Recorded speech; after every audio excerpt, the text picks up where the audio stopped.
Hey guys, Roberation here, and today we're going to be looking at the UtechSmart Saturn, an RGB LED keyboard for $30. Let's check it out. The keyboard has special buttons on top that allow you to do everything from pull up search bars to put your computer to sleep, but I don't find myself using these very often, as most of the time existing keyboard shortcuts in Windows are easier to access and more natural. But for some people, it might be helpful.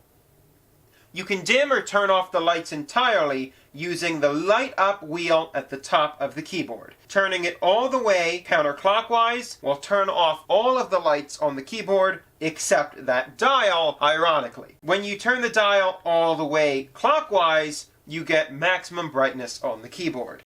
If you want to change the way that the keyboard operates, you can use the light bulb button on the bottom of the keyboard, as well as other buttons in conjunction, such as the function button to activate and turn off breathing functionality, which makes the lights fade in and out, F11, and several other function keys which offer different versions of existing functionality, such as breathe, and the minus and plus buttons, which can adjust the speed of the lights.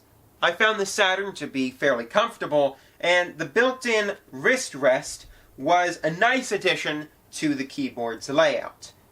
The Saturn has the typical bottom pop-out clips that allow you to raise the rear height for a more comfortable typing position, although I normally like to use the keyboard flat.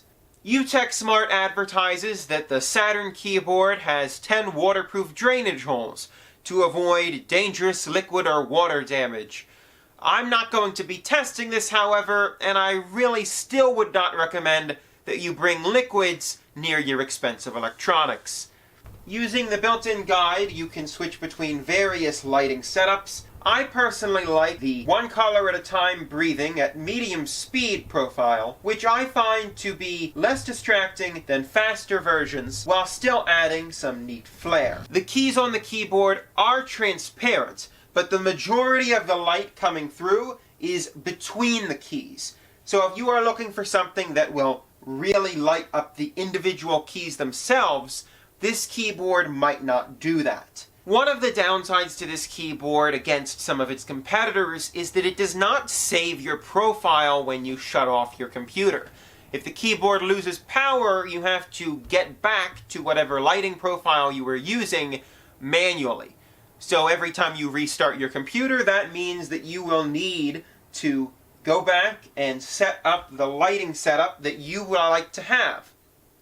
So that means that every time you turn off your computer and then turn it back on in the morning, you're going to have to get back to that same lighting setup by using the keyboard commands. If you're somebody who likes to turn off their computer every night or regularly, and your USB ports don't provide power when the computer is off, then the price point of this keyboard might not offset the inconvenience of having to get back to your lighting profile. Overall, the design is fairly sleek, and I like the glossy finish on parts of the keyboard, while matte black is everywhere else. Always a nice touch. If you're in the market for a budget keyboard with RGB LED features and a variety of customizations, then the Saturn is definitely something to look at. I will be dropping a link to this keyboard in the description below. If you enjoyed this video, please remember to leave a like below and subscribe so that you are the first to know when new videos come out. And I'll see you in the next video. Thanks for watching.